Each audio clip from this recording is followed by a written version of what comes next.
Welcome, Second Peter. This is session 4, and we're continuing our discussion that we got started on last week, and we kind of got on a roll a little bit. We did get on a roll. And but this time, the passage that we're looking at, Peter really gets on a roll as he is examining this issue of false teachers. And I think one of the things, David, that we wanted to really help, I mean, in some sense, people listening to this maybe aren't really worried too much about false teachers because of where they know they're getting their information. And I don't mean just you and me, but they know reliable Bible sources and stuff. Yeah. But one of the things that we're concerned about is so many people are listening to teachers that are not getting solid Bible teaching. And some of those teachers, to be honest, some of those teachers, I would question their motives on why they're really doing it. In some cases, there's some that I think are being genuine, but are just misinformed. Right. I think a little bit of the story of Apollos, not the Roman or Greek god, but the guy in the New Testament, the guy in the Bible, the New Testament guy, and he was a very good speaker. He obviously knew Christ and wanted to win people to Christ. But there was something in his message that, Aquila and Priscilla pulled him aside and gave him further instruction to really, there was something there that was missing. There was.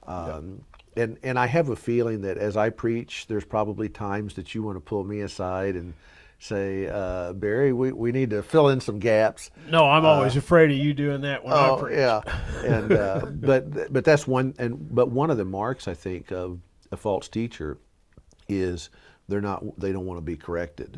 They're not willing or open to that. And I've been guilty of that myself. Oh, absolutely. Absolutely. That I have taught something one way, and then it is revealed to me that, oh gosh, that wasn't the most complete answer I could be given. Right.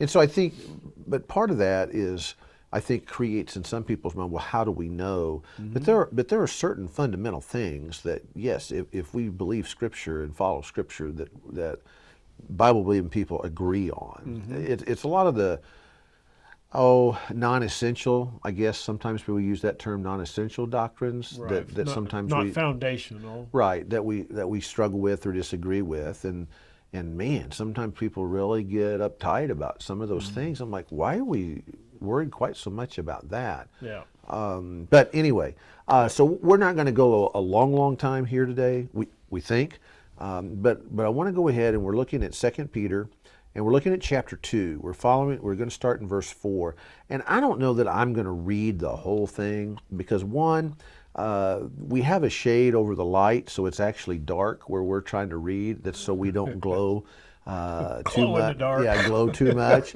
And so and then I left my big print Bible somewhere else. So I've got a small print, so it makes it difficult to read. And it's kind of long, the section that we're looking at. So what I want to do is we're going to throw out several words on your outlines. If you have those, I've got listed several verses, and I think I counted like 16 different words or phrases that Peter uses in this. And so I think I'm just going to read a couple of verses to kind of get it started, and then you can track on the rest of it. I think the way we'll approach it, you'll know. But I would encourage you to, or if you want to just stop right now and then read it, right, and then come back. That might be a good idea. But it picks up in verse 4. So let me go back. In verse 3, so in their greed, he's talking about false teachers, they will exploit you with false words, and their judgment from long ago is not idle, and their destruction is not asleep. In other words, Peter's setting up the situation that if they are truly false teachers, they will meet their... It kind of sounds weird to say they will meet their doom, but judgment will be complete. But judgment will be complete, and it may not happen for a while. In one of the verses that we read last week, I think it's verse 2, it says it will come suddenly or swiftly. And again, doesn't mean it will come soon. It means that when it comes, well, one of the examples he uses is the flood. How many years did it even take Noah to build the ark? Right. The judgment was coming. Right. You know, and yeah, so that, and we'll talk about that a little bit more. Yeah. So basically, he sets it up then in verse 3 that judgment is coming. Now, what he does in the verses to follow is he gives 3 or 4 examples, of course, Old Testament examples of situations where that happened, where God was patient, God was merciful, God gave people opportunity to repent, and yet they did not. And so then judgment came. And so there are 3 Old Testament examples. So let me just go ahead and read a couple of verses here. It says, "For if God did not spare angels when they sinned, but cast them into hell and committed them to the pits of darkness reserved for judgment, and did not spare the ancient world, but preserved Noah, a preacher of righteousness, with 7 others, the sons and their the sons and their wives, when he brought a flood upon the world of the ungodly, and he condemned the cities of Sodom and Gomorrah to destruction by reducing them to ashes, having made them an example to those who would live ungodly lives thereafter." And I'm just going to stop right there because he very quickly gives 3 Old Testament ideas. Right. And so the angels, Noah and the flood, Lot and Sodom and Gomorrah. Yeah. One thing in my New International that I was reading as I was going through here, verses 4 through the first half of verse 10 is all one sentence. All one sentence. And it's it's a if then section. In New American Standard, one of the things I noticed is the difference between the New International and your New American Standard is New International picks up on the ifs. If God did this with Sodom and Gomorrah, if God did this with the lawless angels, if God did this, then. And so it's a kind of contractual letters. Right. So Or covenant letters. So first of all, and I didn't, man, you threw something at me I wasn't expecting, but I think I it's got a valid. curveball Oh, or you two. got me a curveball. But in other words, when we hear the word if, Peter is not saying if that really happened. Right. It's more the idea of what we would think of since God did Yep. not. Yeah. Yep. But there's a real reason why it's translated if. So it's not a bad translation. No. It's just the use of the Greek there. But the if then thing in math we refer to as a conditional statement. If this is the condition, then this is what happened. Right. But Peter's basically saying, look, if God brought his judgment upon false teachers, ungodly living and stuff, then Yep. he's still going to do it. it He's now. still going to do it today. Yep. And it is really hard for us, I think. This is one of the things that we really, when we read the Old Testament, we really need to catch is that a lot of times the ultimate judgment does not happen for hundreds of years. Or eons. Or yeah. Or- And so we get really struck, and I think, the Psalms deal with this, Ecclesiastes deals with this. Why don't we see the unrighteous suffer the way we think they should now? Okay, but there's something that God is doing that's bigger than just one person's lifetime. Oh, yeah, for sure. Yeah, and so and partly that's what I think Peter is trying to help the people. Like, these guys are false teachers. What they're doing is really bad. It's going to lead to destruction. But you may not really see their judgment in the way that you would expect in God's timing. Yep. In that. Now, the first one that catches, all 3 of these are very interesting. Probably the one that catches us the most are the angels, because we don't have a lot of information about what he refers to there. No. People have tried to put different passages. They've tried to bring in some of what we call the apocryphal literature to try to fill in some of the First gaps. Enoch, they said. Yeah. And so bottom line, you take the text for what it says. Evidently, there were some angels that went astray. They got cast out of heaven. That part seems pretty clear. I'm curious about how much of this came from Jesus, if this is teaching that Jesus gave the apostles, Yeah. that for some reason they didn't see fit to give us the whole picture story of that. Yeah. And there, the the apocryphal reference. Of course, there's the Old Testament reference of where the angels descended and had relations Well, with the sons of, women. yeah, it's called sons of God. Yeah, the sons of God, Hmm. and so some deduce that that's what Peter's talking. Yeah, and that's a real I think a lot of people have that, but I think they don't realize that where that comes from is that apocryphal writing. It's not so much of just from the Old Testament, Right. that concept, Yeah, because that book fills in some gaps that, and I guess from what I read in the commentary, that particular apocryphal writing was pretty well known by the time Peter writes this. yeah, Peter, And Jude. Jude specifically refers to a couple things I think in it, but the main point is not hard to figure out. Is Right. Peter, like, if God's going to do that for even angels, and there is destruction and judgment for angels, obviously We got no chance. yeah, false teachers are not going to be above, and we are not going to be above. The Noah story, of course, you guys are familiar with the Noah story, but there's just several elements of it that I think when we're kids and we hear because we teach our kids the story of Noah and the flood frequently, but as a child, I think it's hard to get the time frames in Right. mind, and the fact that it did take Noah decades. Yeah. I have 160 in I've my got mind. it's but over 100. Yeah, but I I'm don't know if sure. that's right. But decades to build the ark. So this whole time that people are mocking him, laughing at him, making fun of him, that is a long period of time that's happening. And then many people, and I think it's kind of a valid thing, is that it had never really rained in that way Right. before. Right. So that would create even that much more mocking. Like, like right now, if we talk about a flood or a downpour, everybody knows what that is. Yep. But I don't know that they even knew what that was Yeah, going to look and, like. and how you read that section of the story for Yeah. sure. So, but bottom line, story of Noah, judgment. God was patient for time, gave him opportunity, but sin had inflicted so much into the world, it was just going the wrong way.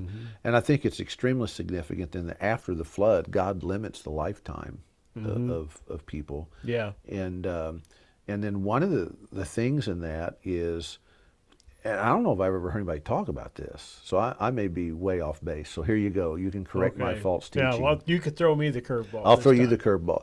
Okay, so prior to the flood, if people's lives were literally 700, 800, 900 years, how long were you a young person? Yeah. You know what I mean? Yeah. So in other words, you're 300 Yeah. years old, but you're still going. You're still going, strong. Still building arcs. But your desires, your passions, your sinful nature is flourishing for a long. You don't start slowing down until you hit about 700. Right. Okay, but when God shortened lifespan, Yep. what happens? Your period of youthfulness and all of that ambition and direction and drive that comes with youthfulness has been shortened. Yeah.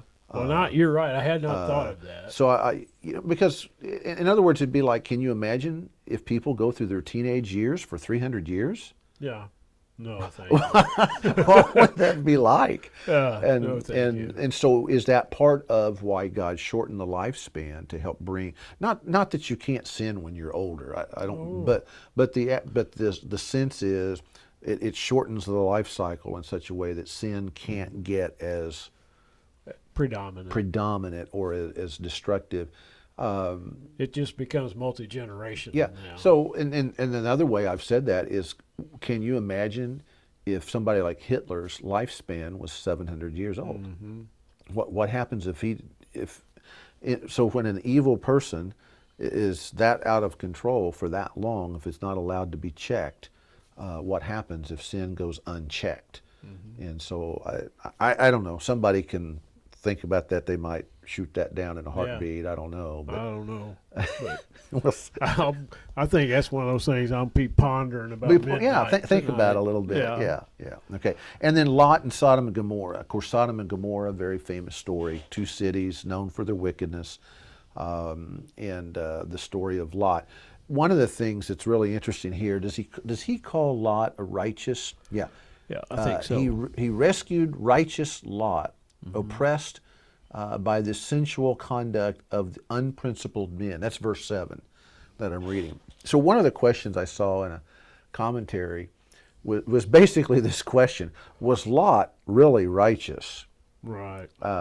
In other words, Peter is not using this to imply that Lot has no sin. He's not using Noah as an implication or example that Noah has no sin. Right. But ultimately, their hearts were turned toward God. Lot did some things that I think you and I could consider despicable. Probably. Especially us not understanding the situation or the culture of the day. Yep. I mean, it seems very, very difficult, some of the things he did and the fact that he was even in Sodom and Gomorrah to start with shows that maybe he didn't have the best judgment. Yeah. He should have stayed with Uncle Abraham. Yes, absolutely. I had an Old Testament professor, Dr. Surratt, who pointed out to us there's a verse with relation to Lot where it says, "And Lot pitched his tent towards Sodom." And he just stopped. He said, "That's a good sermon for you guys someday." And then he expanded a little bit on it. But just the idea that Lot wanted to separate from Abraham, and so he went toward, he just got a little closer to Sodom. And then what happens is, it's not but a chapter or two later, whoops, now he's in Sodom. Yeah. You know, how did that happen? Yeah. And so I always thought that was a pretty good little tidbit there Yep. on Lot. But Lot, not perfectly righteous in that sense, but he was righteous in the sense that he ultimately was wanting to be obedient to God, and finally did with the angels get out of Sodom and Gomorrah. Hospitality thing. That's a good point for hospitality. Hospitality? Yeah. When he entertains the when he entertains the angels. Okay, Yeah. gotcha. Yeah. Gotcha. Okay. If you're not familiar with the story, Go you'll back, have to, yeah, you'll you'd have to go back and read it. But I think most of you are probably familiar with it. Okay, but 3 examples, Old Testament, all deal with judgment, and all the warning to the false teachers, also warning to the listeners, like, look, guys, what they're teaching is not going to stand the test of time. It is going to be Right. judged. It is leading people down the wrong path. And if he knew how to take care of it then, he knows how to take care of it. Absolutely. Now, want to point out, and we're not going to get into this discussion big time, but the book of Jude has a very similar connecting point here with Peter. Jude is also addressing Gnostic beliefs. It's the same, false the same teachers. circumstances pretty well. And there's been, I guess you can say there's been some debate about, did they get together on Yeah. this? Had Jude and Peter talked about it? So part of what they're writing sounds very similar. Did one of them write before the other one? The other guy, I like that. You use that. Use that material. Yeah, and of course, I mean, we would say, God's Spirit moved both of them to write. Yeah. And as about the intended. same circumstances. About the same circumstance. So it came to bear, or was there some common denominator in what they'd heard Jesus teach about it, and so therefore it sounds very, very similar. Yep. So those are some questions in a sense I don't think anybody knows the answer to. Scholars. I've not read anybody that makes the claim that they've got the corner on that. No. And if anybody says to me, this is the way it was, would cause me to okay, so how do you know that? Yep. There's not enough biblical evidence to know for sure the order, the timing of that. Okay? Now, here's what I wanted to spend a little bit of time on, and we'll try not to belabor the point. But if you look at the next few verses, and if you've got the outline on there, verses 10 through 19, is just... I don't know. Is it safe to call it a spiritual rant? A rant led by the Holy Spirit to go against the destructiveness of these false teachers. Yeah. I mean, it is not. And you talked about one sentence, the first verses. I think these are long sentences here. Yeah. Too. Like it's kind of like the people that just keep talking and never take a breath so you can interrupt them. So you can't interrupt them. And that's kind of how this comes across. It's like Peter Yeah. is really on it. And I think, I'm not sure, I don't know whether the false teachers are going to see this. I'm assuming maybe it would be read with some of them present. You would think if they're, and it, these false teachers are in the church, Right. so or at least presumably in the church. So I don't know how they could not have heard it. what he says. It would just be really awkward, I think. Really, really difficult situation in the early church. Yep. Because nobody wants to be called out. Nobody wants to be called a false teacher. And so I can't imagine the logistics of this. It'd be very difficult. Just look at some of these words, and then different translations would have some different ideas and stuff. But verse 10, he and I don't know that I have every single one listed here, but I have things like indulge the flesh, they despise authority, they're daring, they're self-willed, there's no fear of higher authority. That's just in the first in verse 10. Yeah. And, Yeah. and he has done that. So kind of the way I want to read this is, all right, what is the warning to us? So let's look at these characteristics and let's think about how they are in exact opposition to things like the fruits of the Spirit. And I think if we look at it that way, then we can say, okay, this isn't just something Peter's talking about to people then, but to us right now in the church, believers, these are characteristics we have to be concerned about, not fall into. Yep. Be willing to recognize ourselves in some of these things. Yeah, and in the teaching of others, yeah, as they come about, what do we need to look for as we become students? Right, to identify a false Yeah. teacher. Yeah, Yeah. And for example, no fear of higher authority. That's let me see if I can find that. Well, it says despise authority. Is the way mine says it in verse 10, especially those who indulge in the flesh and corruption desires and despise authorities. And they don't tremble even when they're reviling angelic majesties. In other words, heavenly things, angels. I'd be really curious to know what they were specifically saying. Yeah. But in other words, it's just they have no fear yeah, of that. Yeah. And I don't remember the guy's name, but I had somebody send me a video to watch one time about a guy, and he was talking in the concept of numerology, where different numbers in the Bible and stuff, and he got about 15 minutes into his sermon, and he said, so if you want to know the truth about this, buy my book. right. And at that point, I'm like, okay, I'm not listening to anything Yep. this guy, because he's not really. Maybe he believes he's found something that nobody else finds, but his issue, he's just trying to sell a book, Right. and so he is not going to submit to authority of another pastor or another teacher who seeks in any way to try to shape or mold his teaching, and I think that's very, very evident here. What are some of the others? And I don't, David, I don't know how much you've had a chance to look at some of these terms, but if you can look at some of them and ones that maybe stood out to you, Yeah. or another area you wanted to go, you guys at home can read through the list as well as I can. Yeah, but the bottom line for me is that all of these things, are just simply red flags Red flag. Yeah. for believers. Okay. And so whether he's talking about howling at the moon, the unreasonable animals, just all of it, Yeah. eyes full of adultery, is that physical adultery or spiritual adultery? Yes, and Very likely both. being led astray either spiritually or physically. They have no the false teachers in this circumstance had no compulsion about any of it.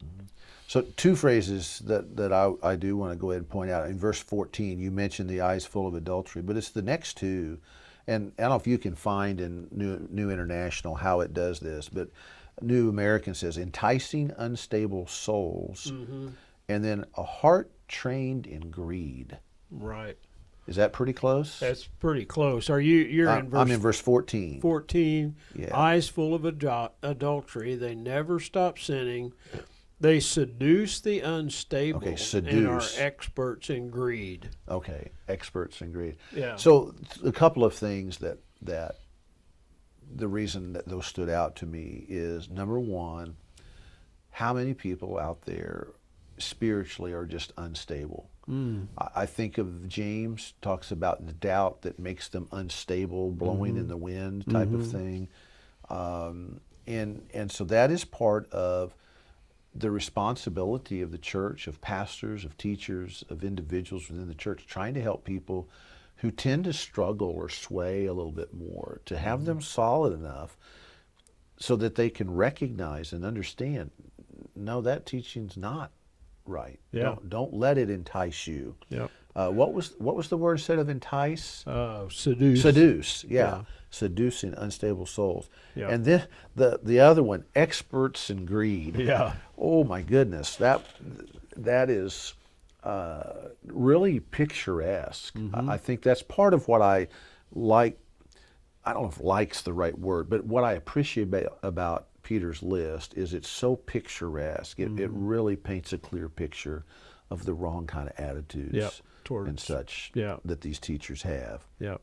Now, here is my final warning. But I think this is where so many people struggle. We often fail to see these things in ourselves. Oh yeah. I've had so many conversations with people where it is so glaring their